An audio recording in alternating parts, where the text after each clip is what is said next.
Mighty. We are back with a Q&A. We asked for your questions and we received, and we're so excited to answer and just to be here with you. All right, we're kind of tired, you guys. It's been a really long week, emotionally, mentally, physically, for me, but we're excited to be here. We are. So one of the questions we got was, what's something dorky that either of you two do that the other just loves / finds funny?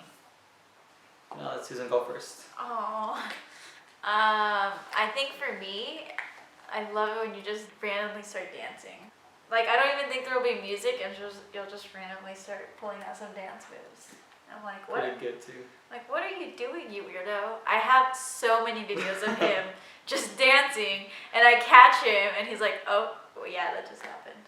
It's so funny. Just like this. I was safe in my own home. I guess not. It's just so funny, you guys. Maybe I'll make a whole video of all those different videos. Okay, your turn. What I find, what I love is, I love when she tries to act tough. I do. Like, I tell her, like, hey, you left something on the table. She leaves something out. I'm like, hey, you forgot to do this, or hey, you do that. And I try to correct her. She's like, what'd you say about me? You get beat up? And I was like, relax, girl, calm down. I always tell him that I want to beat him up. Yeah. Even like, though what'd you say? he's like 10 times stronger than me, so, but it's 12. just, 0.5% okay. stronger. So it's just funny to me, because I'm like, I'm going to beat you up. Yeah. Like, Just square up, homie. Yeah, like she wants to fight all the time. It's like, I'm like secretly a gangster, but not. I'm not. nah, she tries. She tries hard. Yeah. Next question. Were both of you believers when you met, or did you both find Christ while dating? Good one, because we were both believers. And then, Yeah. if you refer to, I think, our first couple's testimony video, we explained more of where we were at in life when we first started dating. Because I think believing in Jesus, we've always believed in Jesus since we were kids. But it was always up and down. Like, he was doing his thing, I was doing my thing. We weren't really following the Lord with all our heart. And then once we came to the feet of Jesus fully, then we were attracted to each other, and then that's when we started dating, if that answers the question, right? And then she fell in love with me, and she couldn't help it, and I was like, alright girl, let's give True. this a try. Now we're married. Nah, it was probably me. Nah, it was me who felt like that. It was you, because I remember my dad would be like, you know he's trying to flirt with you, you know he's trying to hit on I'm you. just trying to talk to her. I was like, Dad, stop, you're being dramatic. Stop. And you didn't stop. I'm glad. And then he asked me out on a date, and I'm glad he did. And she didn't hold my hand that first date. I didn't. So Anyways, I took her to the movies. we could do a whole other video about our date. I'm just gonna give you a little taste. That's it, just a little taste, so you can be like, ooh. Alright. If you could have dinner with anyone from the Bible, who would it be besides Jesus? That's a hard one because my answer was Jesus. That's good. Okay, you go first. The person I would have dinner with, who I would invite to my house, would be King David. I really love his stories, everything about him, who he was, and just the fact that my name's David too. Okay. Be like, yo, what up, homie? My name's David. Nice to meet you, David. Yeah, but no, yeah, like everything about him, like a man after God's own heart. Yeah. Like that's so powerful. Or Abraham. He had a lot of faith. Abraham would be so cool. But David, like I could honestly though, everyone in the Bible, but David would be my number one. Yeah. Or Paul. Paul works too. Paul would be so cool. I think Paul. But David wants. Oh my gosh. Okay, mine would be between John. I love the book of John. Chapter 4 especially. Chapter 4 especially. But all of the book of John, I just love. And I think it'd be so cool to get to know him. Because as an author, he's so cool. I think as a person, I bet he's super cool too. Second, Paul. Paul just... You can't second. You just have one. I can't pick one. You have to. Paul, I would also love to have dinner with. And Joseph from Egypt. Was he Egypt? They said if you can have dinner with one person from the Bible. Joseph in Genesis, You guys, that one, I bawled my eyes out when I read the whole book of Genesis. Like, Joseph seemed like such a caring, loving, emotional guy, and the Bible talks. She related because she's I know, the Bible talks about how much he cried because of his brothers, and I was like, I would be there to be crying with you too. Like, he's cool too. That's probably my third favorite story. But which one's your first? Which one's your one? Okay, I pick John. I have to go with John. That was a question. Anyways, okay, next. Next. What was it like buying your first home? This one's fun. It was a journey. I don't know. It's just one of those things like you just want to get it over with. No, you guys, our buying our first home was honestly. It was tiresome. Okay. We get home from going like house watching or whatever you call it. Open houses and like, can we go look at this one? It's like, oh my god, we've been up since 8. Okay. It's already like he's 4 being dramatic and because I'm tired and we keep driving around. And it's like, I just got home, I just want to sit down. It's like, okay, cool, but let's go watch this one. No, listen, he's being dramatic because we only house hunted for a whole weekend. Like 1 week, Saturday and Sunday. That's all we did. That was a lot. That is not a lot. People do this for months. They house hunt for months. We did ours super quick. Really? And the Lord sent the perfect home, like super quick. But the whole process in general, I would say was kind of a blur because I remember that we didn't have. Fill this out. Okay, where do I sign? Yeah, we didn't have intentions of buying a home, and I kind of had the crazy idea of like, ooh, what if we try?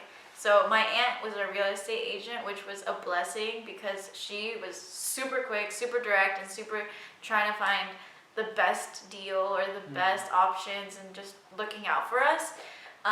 So that was great. And she was just like, okay, here, you have to sign these papers, send it back to me. And then she was like, okay, you need to send me these documents about your work. You need to send these documents about your previous work. And it was like super easy, but it was so easy that it was kind of a blur. That in the process, I didn't really feel like we were buying a home. Yeah. It's like, right? Was that just my experience? No, that sounds about right. Because we didn't have those intentions to buy our home, and it was kind of like, let's see what happens. Let's see what God does with it. Because honestly, my benefits helped a lot too. Military benefits that helped a lot. But not many people get that privilege of true. No down payment, stuff like that. And it was a huge help, and we wouldn't have been able to do it without his benefits. But it was also the Lord because. Like, you have to get credit approved, your income has to be approved, like, and we did it together, so that definitely helped a lot. It was just a lot, but it was kind of a blur. But yeah, it was. It's like, it happened so quick, you're like, wait till we got the house? Yeah, like, wait, what? It actually happened? Yeah. It was weird. It was a good time, though. Thank you, Jesus. Yep. Okay, last question is, have you ever doubted God when he didn't answer a prayer? Have I ever doubted God when a prayer has not been answered? I don't think I've doubted God as much as I've doubted faith in God. I know God, I know who God is, I know what he's capable of. Yeah. I just doubted my relationship. It's like, is it worth it? Keep going. Is he there? Hello? Anybody? Hello? And I think that's the hardest part. It's not that I don't believe in God or I don't believe God can. It's just when, or in our timing. So, yes, I have doubted, but I've also come to understand that God does things in his time and it will be beautiful when that happens. I got married at 27. I married at 27. Like we said earlier in other videos, that's pretty late in Mexican timeline. But I'm glad I waited. I'm glad it happened this late because I found the one and only Susan Cordero. Please step up. So yeah, it was. Sorry. There is doubt, and it's not okay, but it's also not like gonna keep you away from entering heaven's gates. So don't think like I doubted, I'm a sinner. It's like, no, just keep going. Keep going. Be like, okay, God, I'm feeling doubtful, but you reassure me that you're that you're real. You help me. You talk to me, please, and let me know. Yeah. Just show yourself, and He will. Yeah, I think it's cool because this is something that I talked about on my Instagram this week, actually, or like the previous week. Because it's a real thing, like having doubt. And people think that, oh, because you believe in God, like you probably have it all together. You live in a and cloud. You live in your little cloud, cloud, and you know, you believe in your little Jesus and make it all dandy and like it's just to make you feel good and stuff like that. But there are hard times. Like even if we're Christians, our lives are not perfect. There are so many hard, difficult things that we have to go through, and like there's a lot to life. And just because we're Christians, it doesn't mean we don't have those difficulties in life. And there does come doubt sometimes. And when you're praying and you're like asking God for something, you're like, it makes sense. Why aren't you giving me this? Or why aren't you freeing me from this? Or why aren't you taking me out of this situation? And like, it makes sense in my head. Like, why aren't you doing it, God? If you're so powerful and so good, like, why aren't you doing it? But I think it comes down to, like, God is still good in the midst of those unanswered prayers, and God is a lot bigger than us. He's a lot smarter than us, and sometimes as a human we think we know it all, and we don't. We probably know like 2%, and there's a lot of things that we just don't understand, and we'll probably never understand until we get to heaven. And I don't know, I think this is a cool question because it is something that has been in my prayer time with God, and I honestly pray to God and like, God, I know you're real because you've showed up in my life so many times, but right now it doesn't feel like it. It's cool because this has been something that has been kind of personal to me because I go to work and it's really difficult and it's really hard to be nice to people and it's stressful and it's just not the best time. But when I'm praying, I ask God, like, God, help me and be with me and give me strength, even get me out of this job if possible. And when I'm praying, sometimes I'm like, does God even listen to me? Is he even here? Is he even, like, he doesn't even know my heart and how much, like, pain I'm in, how much stress I'm in. And I come home and he has dinner ready. He's playing with Molly. He did dishes, like, and I feel so loved, and I see Jesus through that because I'm a huge acts of service person. And so when I come home to that, I'm like, oh my gosh, I am loved, and Jesus does love me, and he is looking out for me. I get to come home to a loving home. What? I get to come home to a loving home with a loving husband, with a loving puppy, with a loving housemate. Like, this is the dream, and I'm so grateful for it. What does that do with God? Oh yeah, huh? I went off on a tangent. Yeah. But honestly, like, unanswered prayer, Oh yeah. you can't confuse it with unwanted answer. When God says That's no, good. that doesn't mean he didn't answer you. That means he didn't like that answer. So when God says no, it means no. Or when he says yes, it means yes. When he closes the door, he closes the door. When he opens the door, he opens the door. So don't get it twisted and say, well, he didn't say yes. I mean, kind of said no. So then you start doubting. Well, okay, Yeah, but so I don't know. I guess this question's a little bit hard because are you saying like doubting that God can do the unanswered prayer, or like doubting that God is real, or just like doubting God in general, doubting God's goodness? There's a lot for doubting. Yeah. So. But I think the moral of the story is like it's not bad to doubt as long as like you don't lose your faith in God, because as much as he pursues you, like you also need to get back up. Like get yourself back up and let's go. Let's keep pursuing God even when there are some difficult times and there is some doubt. You just gotta keep going. Like that's how what you do in life too. At work, at school, you just gotta keep going. With your family, you gotta keep going. Same with God. That was a long answer. Yeah. Time for my joke. Oh yeah, your joke.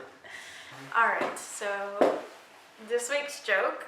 This week's joke is brought to you by David and David. And Susan. I'm just here. No, David and King David. Oh. My wife. Okay, go tell them your All right. joke.